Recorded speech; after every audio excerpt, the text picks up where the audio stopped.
Je vous propose d'étudier une nouvelle de Prosper Mérimée qui s'appelle Tamango. Au centre de cette nouvelle, il y a un sujet qui nous touche particulièrement, nous qui sommes caribéens, la traite négrière et l'esclavage. Voilà ce que l'on peut lire sur la 4e de couverture de la nouvelle Tamango de Prosper Mérimée de la collection Bibliocollège de chez Hachette.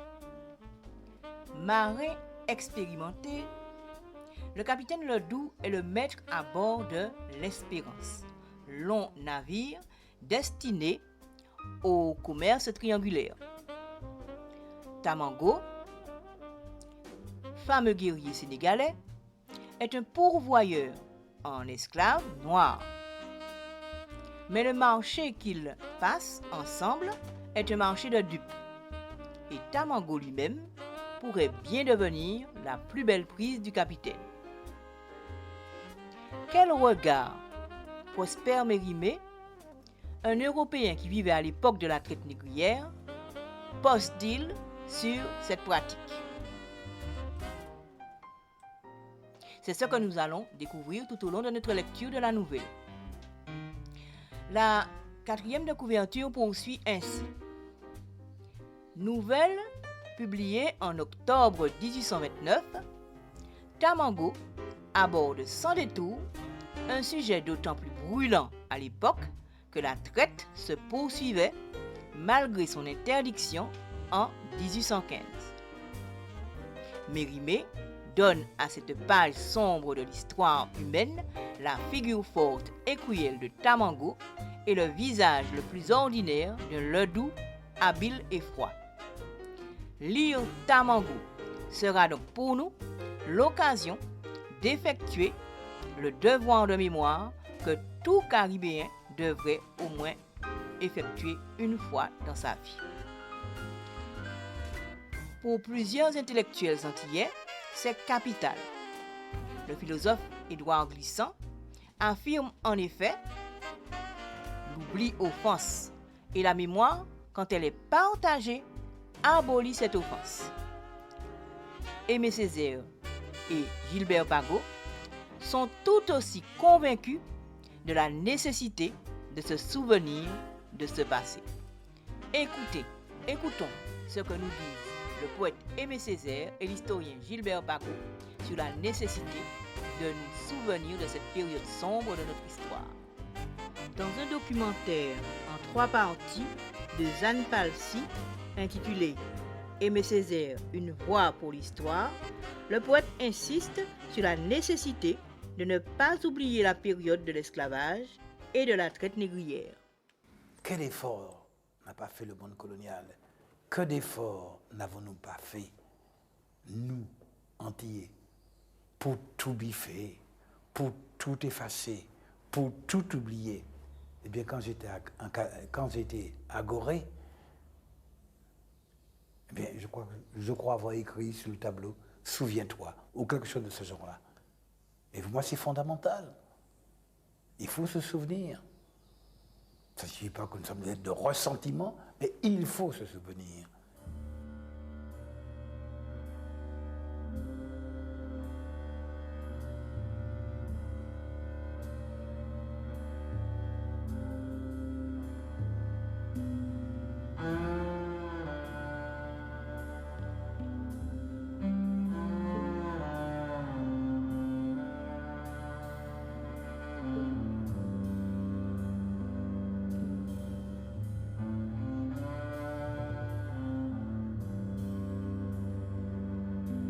Alors bon, ça fait bien, on peut se réclamer. Les Caraïbes, c'était de nobles guerriers, ce sont de nobles ancêtres.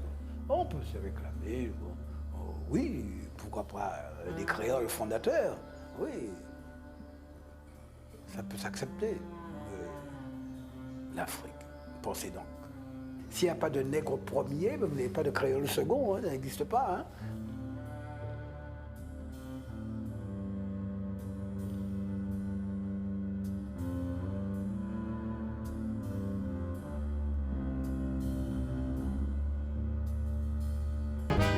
Colloque intitulé L'esclavage, quel impact sur la psychologie des populations qui a eu lieu en 2016, l'historien Gilbert Pagot nous rappelle les raisons pour lesquelles il ne faut pas oublier cette période de l'histoire. On nous a dit que pour avancer, il faut l'oubli. Ce serait le gage pour la réconciliation. On l'a dit à chaque lendemain d'abolition de l'esclavage dans un de nos pays d'Amérique. On le redit encore aujourd'hui, plus d'un siècle après les dernières éradications de la servitude venue de la traite négrière atlantique. En fait, partout où les ex-victimes et leurs élites émergentes ont voulu oublier, cela s'est associé à l'entreprise de cacher les méfaits de ceux qui ne se représentent pas, qui ne se repentent pas d'avoir perdu leur bête de somme esclavagisée. Que ce soit la terrible dette infligée aux Haïtiens en 1825 et qui a encore ses conséquences aujourd'hui. Que ce soit en 1855 pour le travail obligatoire, l'arrêté Guédon en Martinique ou l'arrêté Husson en Guadeloupe. Que ce soit les lois Jim Crow aux USA après 1865. Que ce soit la sauvage répression de la Morad Bay Rising en Jamaïque en 1865, on a beaucoup travaillé à nous faire oublier et nous avons voulu oublier. Mais tout cela nous a rattrapés à travers nos successives générations post-esclavagistes, un peu comme le retour du refoulé. D'abord, pour les premières et deuxièmes générations, on leur a limité les droits salariaux et la valeur de leur travail en utilisant l'immigration. On leur a disputé le droit à l'éducation en s'accommodant de l'analphabétisme. On a, malgré l'émancipation, renforcé la ségrégation sociale, ethnique. On a chichement mesuré leurs droits civiques. Nos troisième et quatrième et cinquième générations post-esclavagistes ont affirmé leur culture à travers la Harlem Renaissance, la Revue du Monde Noir, la négritude, le blues, le bal nègre, l'esthétique africaine dans la sculpture et les autres arts.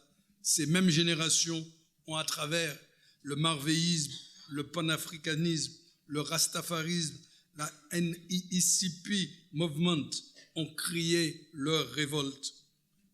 Pourtant, les nouvelles générations, les 6e et 7e, celles qui ont surgi des 30 glorieuses du monde capitaliste de l'après-Seconde Guerre mondiale, ils ont constaté que leur génération, mobilisée dans les grandes métropoles industrielles, commerciales et financières, lors de l'explosion de richesses, sont celles qui ont le plus subi les méfaits de la période de longue crise mondiale qui a suivi. Le Black Power Movement aux USA, les Noirs des banlieues européennes, les immigrés du Boumidom, les petites Haïti de Miami, de New York, de Montréal, les Blacks de Notting Hill, les Caribéens d'Amsterdam revendiquent leur histoire au rythme du Black is Beautiful ou I'm Black and Proud. Tout remonte aujourd'hui. La traite des razzias en Afrique, les moribonds dans les comptoirs, la traversée sordide dans les cales putrides pour le Middle Passage, les agonisants dans ces horribles déportations, les désespérées révoltes souvent vaincues sur les navires négriers, la vente infamante sur les places publiques comme on le fait pour le bétail, les brutales séparations familiales du mari d'avec sa femme, des parents avec leurs enfants, éparpillés entre les habitations ou entre les îles et territoires continentaux, les religions imposées, le code noir déshumanisant d'avec ses 60 articles, les supplices avec toutes les cruautés perfectionnées dont les 3 et 4 piquets, le fer rougi au feu pour le marquage à chaud, les suicides nombreux, les strangulations multipliées, les infanticides, les viols, les mutilations, les emprisonnements pour les soi-disant empoisonnements du bétail ou de la famille des maîtres, les complots prétendus ou réels, les tentatives ou les vrais incendies de Casabagas, les différents marronnages, le petit, le grand, le marronnage maritime, les guerres des marrons, la déportation des Caraïbes noirs de Saint-Vincent à Belize, les associations serviles, les statuts des libres de couleur, les lois somptuaires, les interdits professionnels, les codes de couleur, les préjugés de couleur, les sociétés fondées sur les critères ethniques, la fabrication du portrait du noir fainéant, etc., etc. Tout cela ne peut pas ne pas avoir laissé des traumatismes. Ce colloque veut les aborder à la fois de manière pluridisciplinaire et de manière internationale et de manière pédagogique. De manière pluridisciplinaire, en faisant travailler historiens, anthropologues, sociologues, psychiatres, psychologues. De manière internationale, avec des experts qui interviennent des USA, de Belize, des îles Caïmans, de la Jamaïque, d'Haïti, de Trinidad, de Guadeloupe, de Martinique, c'est-à-dire de toute notre Caraïbe, mais de Colombie, du Brésil, mais aussi du Bénin, de Djibouti, venant d'Afrique, et encore d'Europe, venant de France, de Grande-Bretagne, du Portugal ou de Suisse. Pour avancer, bien entendu, il ne faut pas l'oublier.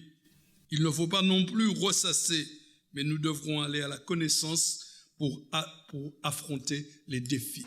Merci de votre attention.